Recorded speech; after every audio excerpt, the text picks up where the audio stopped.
Welcome to The Last Talk Show. Tonight, I'm talking to Gary Jules, singer and songwriter, who performs Mad World in the movie Donnie Darko, and also on The Last Talk Show. All the way from the island of Nantucket, Massachusetts, it's The Last Talk Show! The Last Talk Show!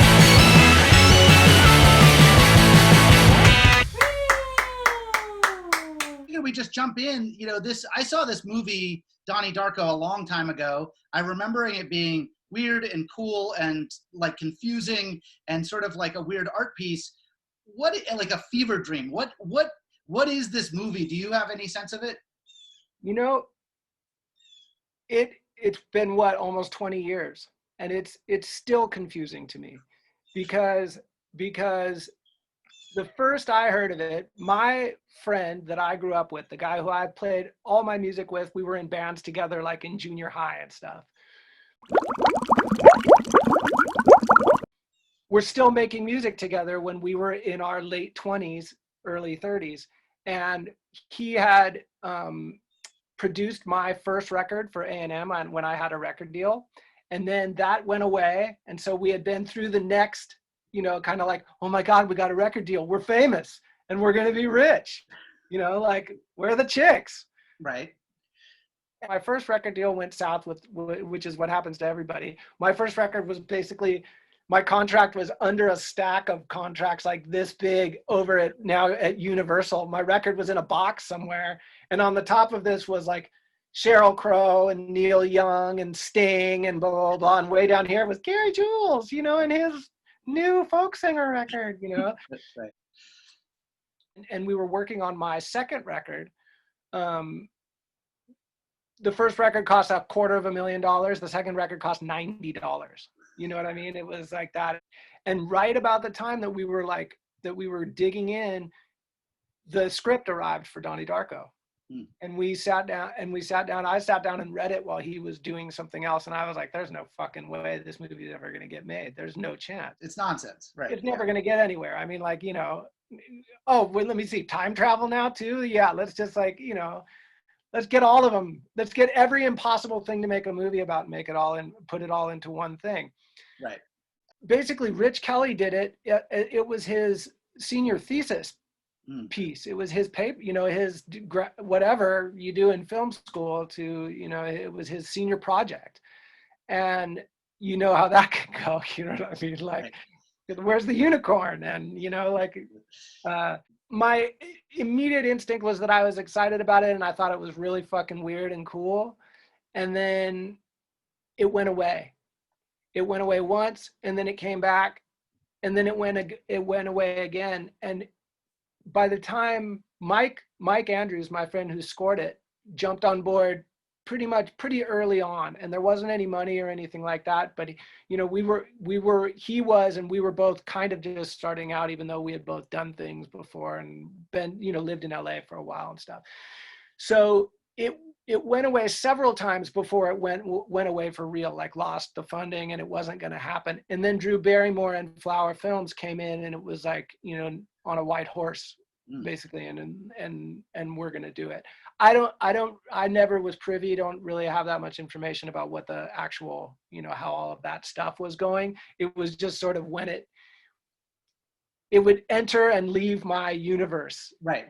This thing that thing's back. Right. Oh, that thing's yeah, back. Yeah, exactly. Yeah. And it was always really exciting. And I always thought, I would read each subsequent version of the script and think, this hasn't changed that much. Like they're going to have to change a whole bunch of shit before this ever gets to be a movie. So I was waiting for that to happen and it never did. It stayed, I gotta say, of every project like that I've ever even been around, I had never seen one that came in so pure to what it was. Yeah. And finished almost as pure without some huge 900-pound gorilla behind it who was gonna, you know what I mean? Who was gonna assault everybody, who was gonna make sure it got made. There was none of that. But It's amazing. Stayed, yeah, it was amazing. It was a magical, it was one of those sort of like little pet projects that really meant a lot to some people from the very beginning. And so it had that vibe about it, that kind of there's almost I'm sure you have seen it a million times, that there's a mystical energy that surrounds certain projects. I think is also why it's stuck. I think it continues to gain whatever cult following. On the 15th anniversary, I went and saw it at just a place in Asheville that's like, serves super strong craft beer, and it's a pizza place, and you watch the movie and everybody yells at the screen. It's it's kind of like a Rocky Horror type vibe. Yep. And I took my son. It was the first time that he, I had ever shared one of those kinds of things with my kids. And he was young. He was probably 11 or 12, and he got it right away. You know what I mean? Like, he was feeling it right off. I'm not really sure. There's something about there's a bunch of little magical things. One of them is that Jake and Maggie are really siblings. Right. That energy is unmistakable. And the other is that it was written by someone who was that young almost when he wrote it. So it had that idealism and that purity of thought. I forget what I was trying to remember what the phrase is that when Jake and Maggie are sitting at the dinner table and they're talking about, I think they're talking about Dukakis and the Dukakis-Reagan thing. She says something to him that's like a really weird conglomeration of cuss words, like, you fuck stick, or you some. Yeah. Or he says it to her. A new swear. Yeah, and it was so brilliant. It was almost as if Rich Kelly had borrowed that from his own house, but then put into the mouths of two siblings. It's really, it's magically real in this completely unreal, impossible to understand reality. I don't know. I always think back on like whatever it was, Woodstock 98, like, or 90, whatever, the one where everything was on fire. And it's sort of like where Testosterone Rock like broke and was like, okay, I think we're done. There was that new wave of folks who came along all at that time, who were those freaks and geeks people, a lot of whom are in Donnie Darko. And it was just that. It was that vibe. It was not afraid of being nerdy. It was very social. It was very socially conscious. It went from Korn to Elliott Smith, right. kind of like yeah. But, accepting the both. Right, so Mike and I, at that time, for all intents and purposes, like, we pretty much kind of just were together all. You know how it is when you're that age. You're not married. You have your guy, and you do everything. You're hanging out. You're recording stuff. So at that time, we were making my record at the same time that the Donnie Darko thing came in. So it was happening kind of simultaneously. As he started to work on Donnie Darko, the two were sort of like intertwined. We would do several hours on my thing, and then he would work several hours on the composing for that thing. So where did covering Mad World come from? Mad World itself was actually an afterthought, because they needed it. It was after it had been through all of the different iterations of it's going to get, it's going to get backed. It's not going to get backed. It has to get changed. It has to do this stuff. So at the end, I think it was Mike's idea, said that there was a famous score guy, and he's a super score nerd, which I don't know anything about, but he's a score nerd, like knows everything about everything.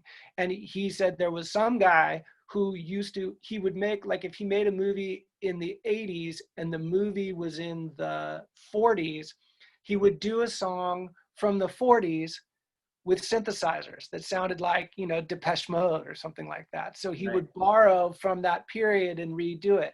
Donnie Darko just happened to be from the time when Mike and I were in high school together.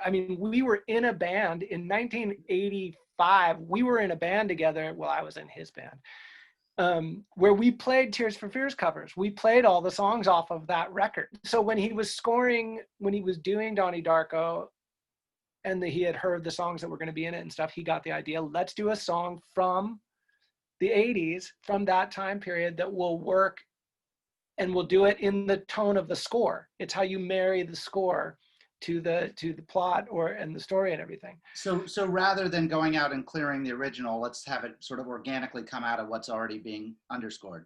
Right, and there were already Tears for Fears songs in the soundtrack. There's already that I wanted to be with you alone and talk Yeah. about the weather, that when they're coming Right. off the bus, which is one of the greatest scenes ever. They Yeah. get, when he's coming into school, when they're showing school and it's in slow motion. Anyway, so I had covered Mad World.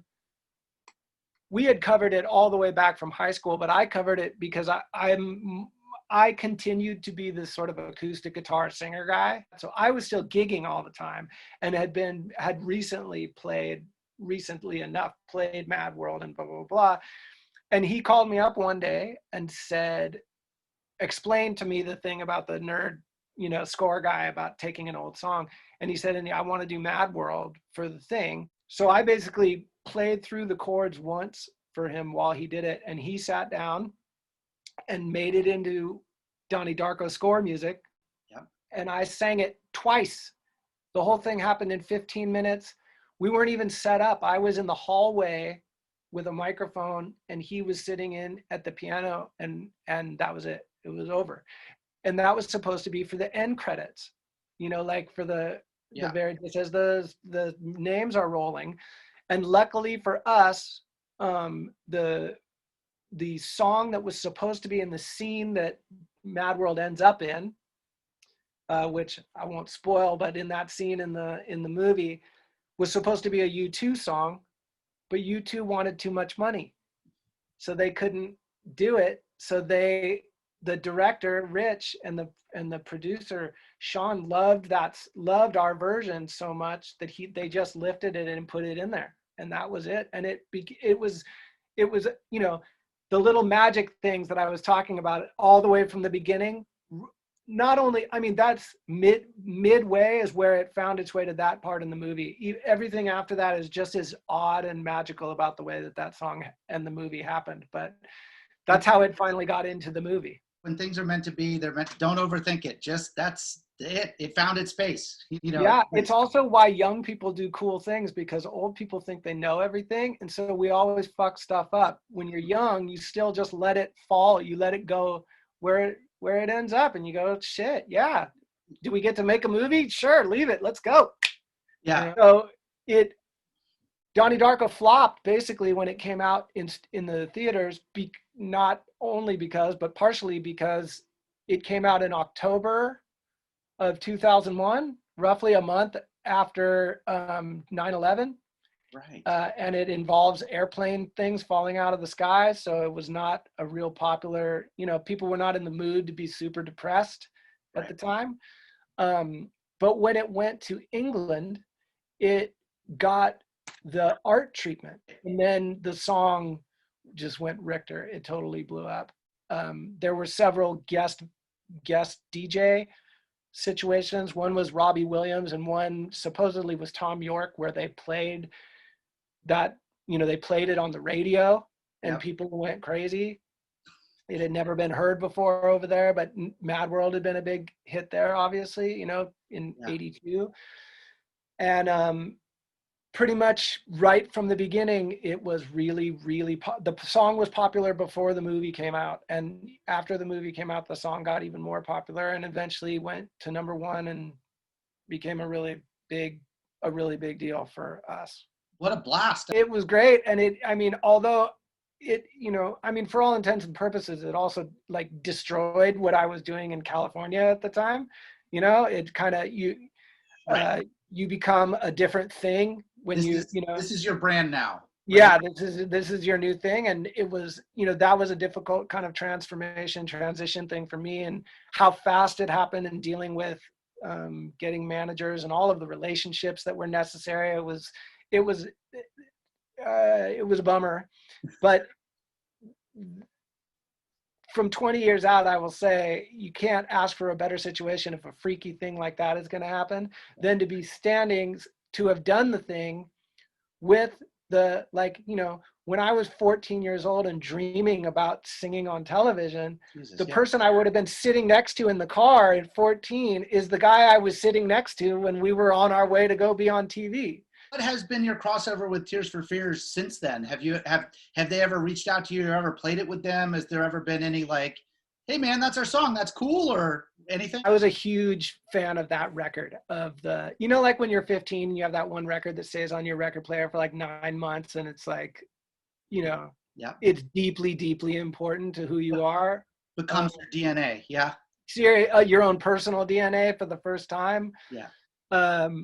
That record was partially that way for me, top to bottom. I mean, it was just, you know, it was huge. So I was in my 1990 4-door Volkswagen Jetta with, you know, windows that the thing didn't work anymore. It was just down all the time. And I had just gotten a cell phone, and my cell phone rang, and he said, hey, this is Roland Orzabal. I don't remember if he said it with that accent, with the Spanish accent, but he said, this is Roland.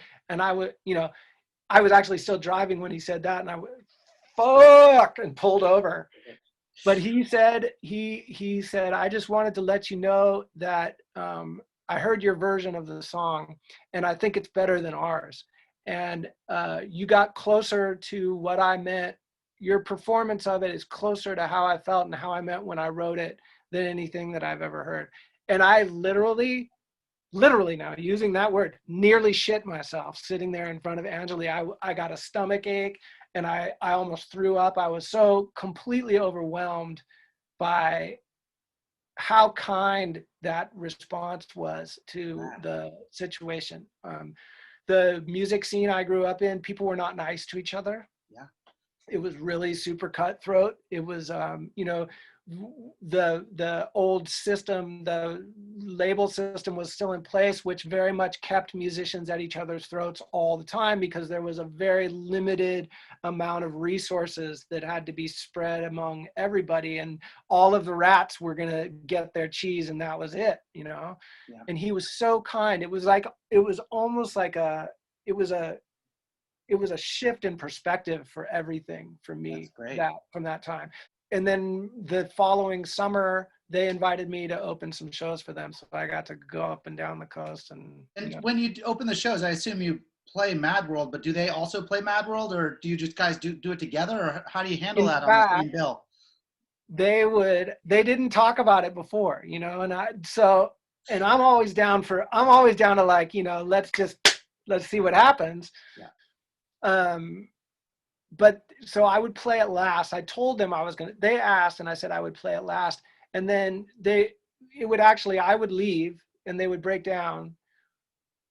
But as the music was, you know, the background music, when they got everything all set up, was lowing, the string parts from our version of Mad World, a version of it would come up, and they would do like a vamp on it would be going like that, you know. It was very ominous. And then Kurt would sing the first verse like me, yeah, and then it would go doom doom gat, and they would start, and they would do the whole thing. It was awesome. Kurt I think it's Kurt is doing some songs on Facebook or on YouTube or Instagram, something during the pandemic with his daughter, and did a version of Mad World that is somewhere between theirs and yours, which was like, there's an interesting, the song's taking on a whole new life, you know? I actually said that to Roland. I remember saying to him at one point, I think this song is going to be a modern classic. Like, it's going to be a what do you call it a standard, you know, like a jazz standard. Part of what happened for me career-wise afterwards is how do you follow that up? How do you follow up doing a version of a song that was done, the music was from a score for a movie, that once that movie's over, that music doesn't exist anymore. Nobody keeps making that music. A song that we didn't write that went along with this other music. It was just a very difficult, you know, when all your guys are calling you into their office and saying, oh, we're going to follow this up and blah, blah, blah, you know. Yeah. What did happen for me was that the thing that I had struggled with career-wise was people had always liked my singing and always liked my music, but there was no platform for it.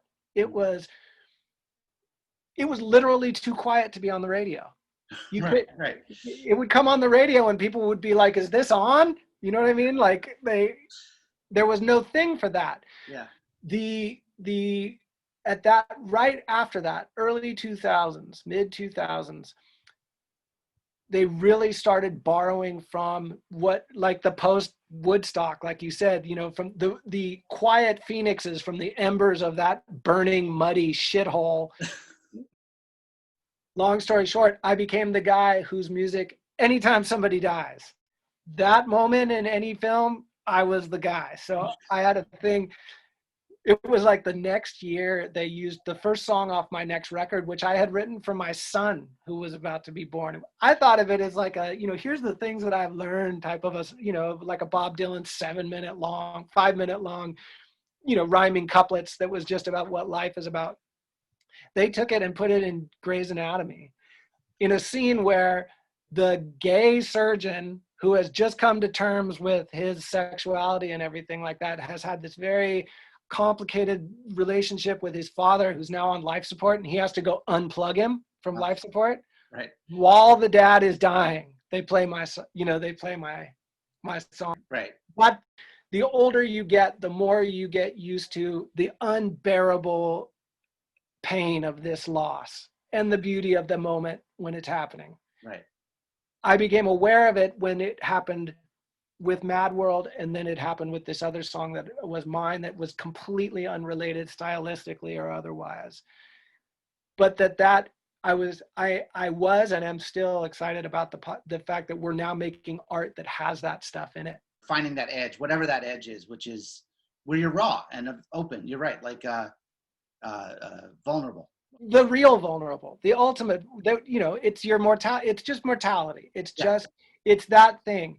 And for us, especially, I feel like people who you seem to be, I feel like you're about my age, that we grew up under this gigantic shadow of the fantasy world of the baby boom and their entire consumptive lives, you know, and we've always kind of like been doing our thing in the shadow of that bigger thing.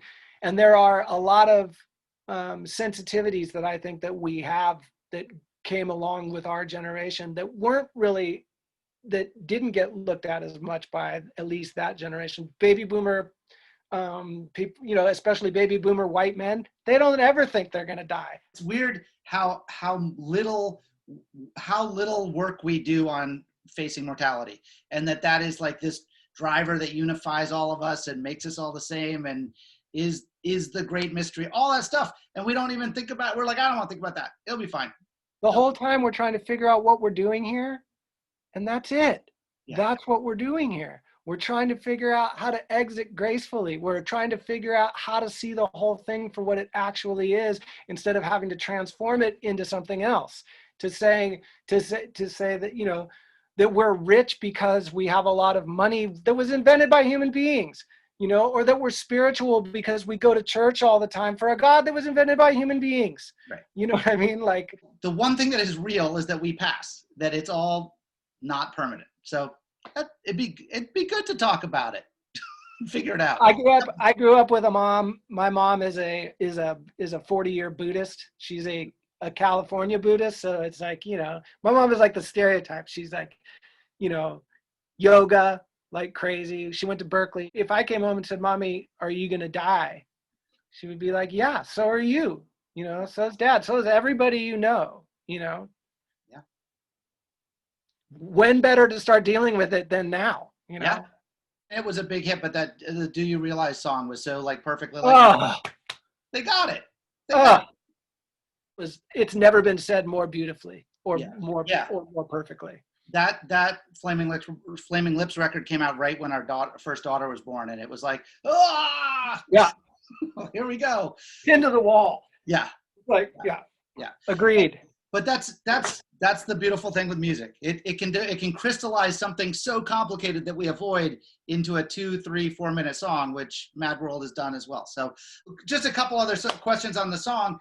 You made a video for it with Michel Gondry. How was that? What was it like working with him? I was in a van on the side of the road by Stonehenge, within visual sight of Stonehenge. Perfect. And the phone rang, and it was Michel Gondry, and he was high as fuck, you know, and he was explaining like light speed in broken, in his English, how it was going to be. And I didn't know him or anything like that, and I didn't want to insult him, but I was like, literally, seriously, dude, that sounds great. I don't understand anything you're saying. Whatever you do, I'm in, It's a cool video. I went back and watched it. I hadn't seen it in years, but I was like, oh yeah, oh, it's so cool. And it is. It's one shot. It's you can find it on YouTube if people want to watch it. Yep. Yeah. It was another piece of that puzzle of the magic of what was going on with that thing that I don't think it's just Mad World, and I don't think it's just me or it's just anything, but it's the thing that started the day that first script arrived in the basement, him being there. At one point you could order for $10 a picture drawn by him of anything you wanted. So I had him draw our kids for us. That's Amity, and that's Otis. That childlike creative thing. I always call it putting on a show. Just like, let's make it.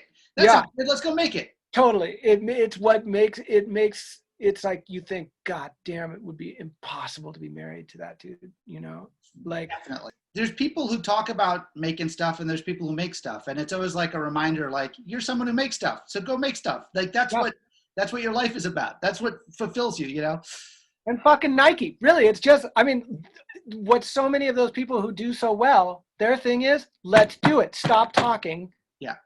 Let's do it. Yeah. So this is brought to us by Musack.org.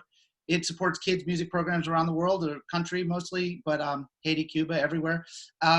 And we do a segment that's presented by Musack called Tips for Kids. Do you have any tips for kids? It could be something you share with your kids. It could be something about being a musician. Music is the coolest way for me to remember what's the most important about being alive.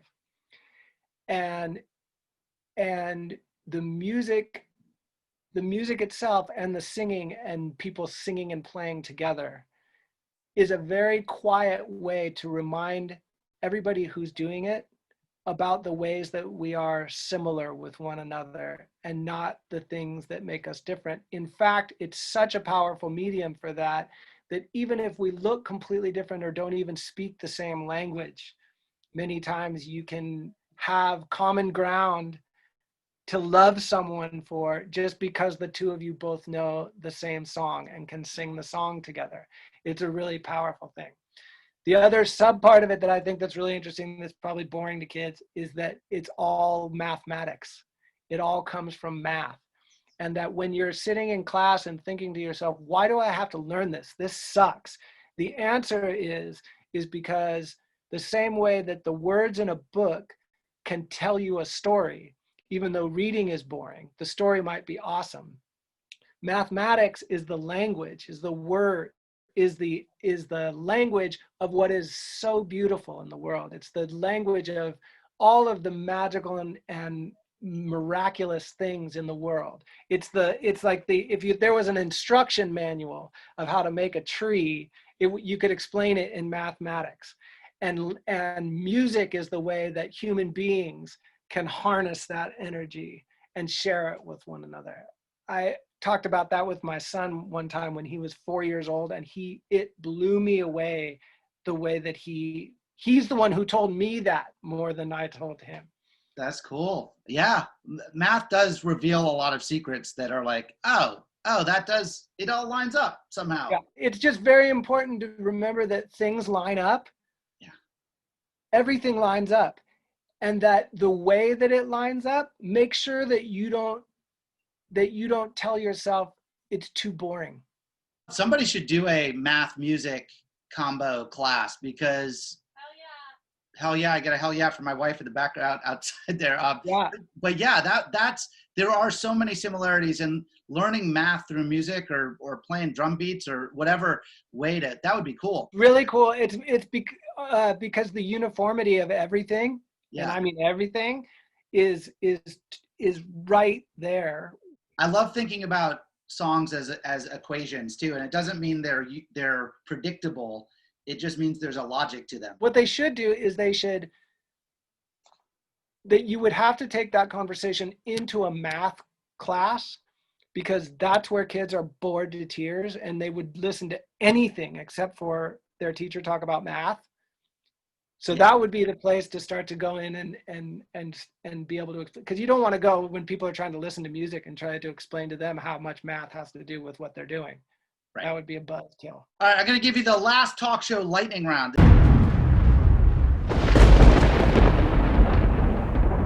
Last great movie you saw?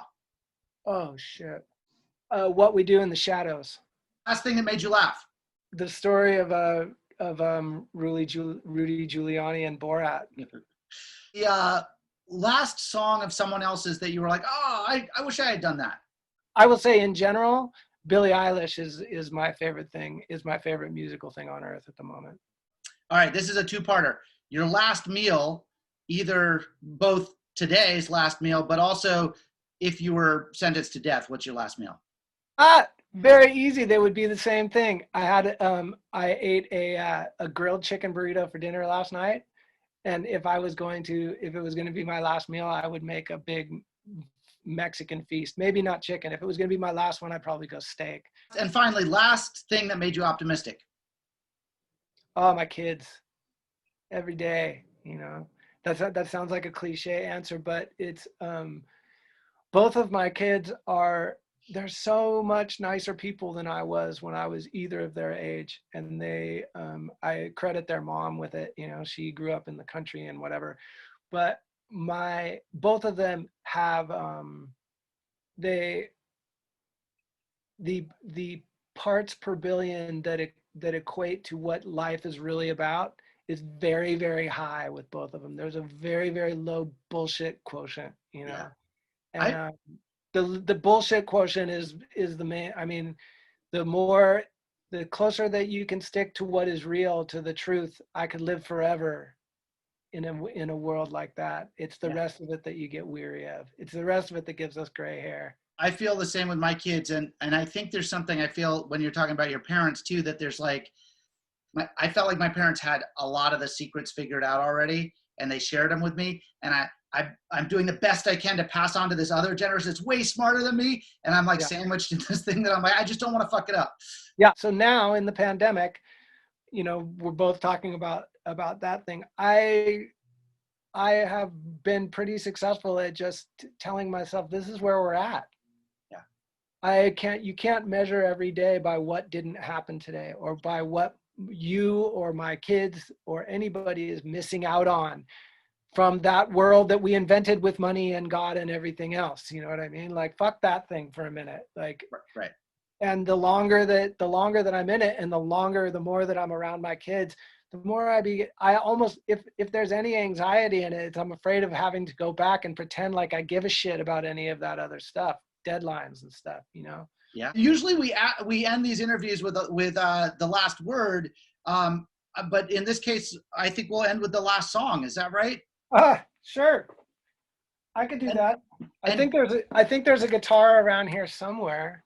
And you say when you're ready. I'm ready. Ready? Right. Gary, thank you.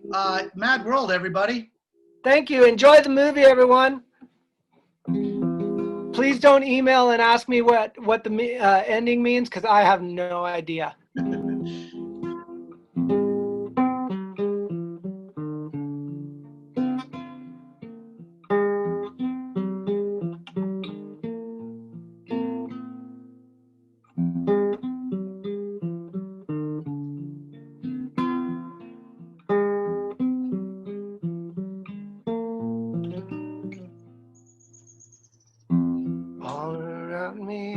Familiar faces, worn out places, worn out faces, bright and early for their daily races, going nowhere, going nowhere. Their tears are filling up their glasses, no expression, no expression. Hide my head, I wanna drown my sorrow. No tomorrow, no tomorrow. And I find it kind of funny, I find it kind of sad. The dreams in which I'm dying are the best I've ever had. I find it hard to tell you, I find it hard to take. When people run in circles, it's a very, very mad world. Mad world. Children waiting for the day they feel good. Happy birthday, happy birthday. Made to feel the way that every child should. Sit and listen, sit and listen. Went to school and I was very nervous. No one knew me, no one knew me. Hello teacher, tell me what's my lesson. Look right through me, look right through me. And I find it kind of funny, I find it kind of sad. The dreams in which I'm dying are the best I've ever had. I find it hard to tell you, I find it hard to take. When people run in circles, it's a very, very mad world. Mad world. Enlarge your world. Mad world.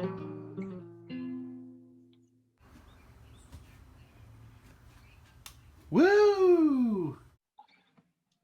That was beautiful. Thank you for sharing it one more time over the airwaves here. So great to meet you. Thanks so much. Look forward to someday hanging out and having a burrito.